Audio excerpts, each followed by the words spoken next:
640 public authorities in this state, only 11 of them regulated by the public authority control boards. Maybe we should find out what the other 629 do, because they consume billions of your and my dollars every year in taxes.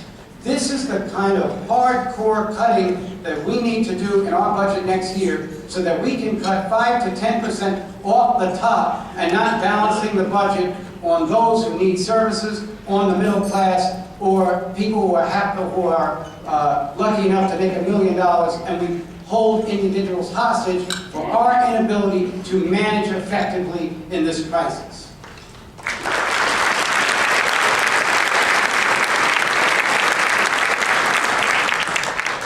And so, as we look at this budget prioritization, what I want you to understand is that this is not a new governor responding to an economic crisis.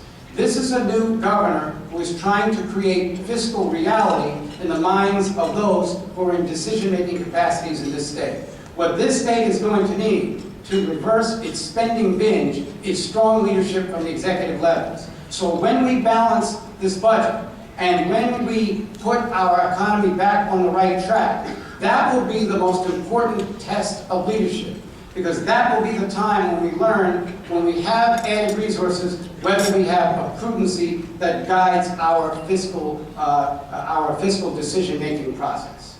And then we have to go on from there to face other challenges. Challenges that we must face right here in New York City. We have to build an infrastructure that will make us continue to be competitive. We have to develop the East Side Access. We have to build the 2nd Avenue subway. We have to rebuild the Tappan Zee Bridge, and we have to create a 4th major airport at Stewart Airport. We have to develop the far west side of this area, creating a 3rd downtown center in the downstate region, with the development of the Hudson Yards and the establishment of Moynihan Station. We've got to go back and revisit. We have to go back and revisit the issue at Ground Zero, where as we stand right now, it will be September 11th of 2011 before anything is actually built. And estimates are that that may be 2 or 3 years old. We can do better than that, because Ground Zero should always be a symbol of our resilience and an engine of our downtown economy.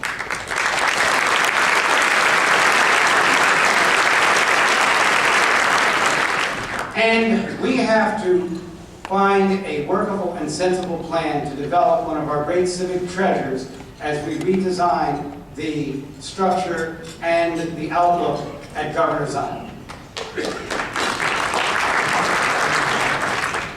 Yesterday, the deadline for the $354 million, which would have been acquired by our economy to establish congestion pricing, has expired. The legislature did not pass any meaningful legislation that would have continued congestion pricing. I thought that the bill that I introduced would have decreased congestion and preserved our economy. I thought it would have been outstanding for transportation and created revenues for transportation and done something about the overcrowding of the inner part of our city. I think that this was the most important thing we could be doing right now, and the plan that Mayor Bloomberg put forth was a plan. It might have had flaws, it might have needed some redevelopment, but it is a plan. And frankly, no one else has come up with a plan. And so that was the way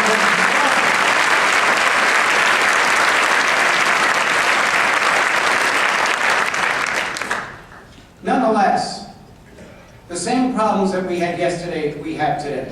Even with a congestion pricing legislation to act on, we would still be confronted with somewhere, experts say, between an $11 and a $13.5 billion shortfall on our MTA capital plan. Because of that, I'm announcing that there will be a blue ribbon panel of business leaders, civic leaders, and economists to try to figure out how to ameliorate the hole in our MTA capital budget. And I have asked to be the chair of this commission the former chair of the MTA, Richard Ravitch.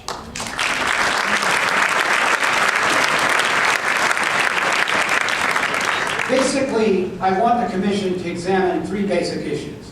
One is how to balance the subsidizing of the MTA capital plan through the subscription of those who use the services and a broad balance of taxes for businesses and the rest of the public. Secondly, what we want to look at are the elements of Mayor Bloomberg's plan that all of us liked, and that perhaps we can still weave them into the process. And finally, we have got to get the MTA out of its habit, which is 25 years old, of refinancing and basically covering debt with excessive borrowing. By 1998, in this country, the five largest borrowers were the state of California, the state of New York, the city of New York, the state of Massachusetts, and the MTA. The MTA doesn't even have a governor, and they have the fifth largest debt in the entire country. That has to be changed.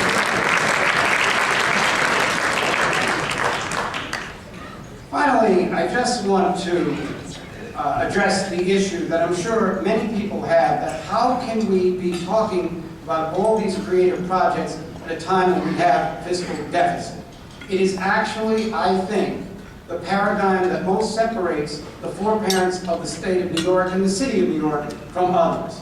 That even in the midst of crisis, they fought, they suffered, and they paid for it, but they went ahead. And what they won was the greatest city in the world, developed from the dreams and aspirations of people who looked doubt in the face and went forward anyway.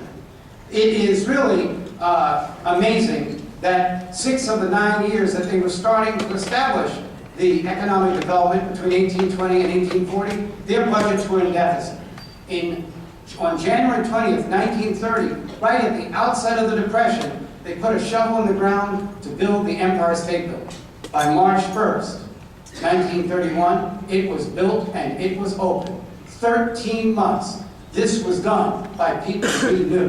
In 1939, still reeling from the Depression, on November 1st, John D. Rockefeller hammered the final nail into the construction at 10 Rockefeller Plaza and introduced the public to Rockefeller Center. We can prevail during these particular times. No one knew this better than Governor Franklin Delano Roosevelt when he said in the early 1930s that out of crisis, out of tribulation, out of disaster, humankind raises itself to share what is a greater vision, what is a greater ability, and what is a more pure purpose.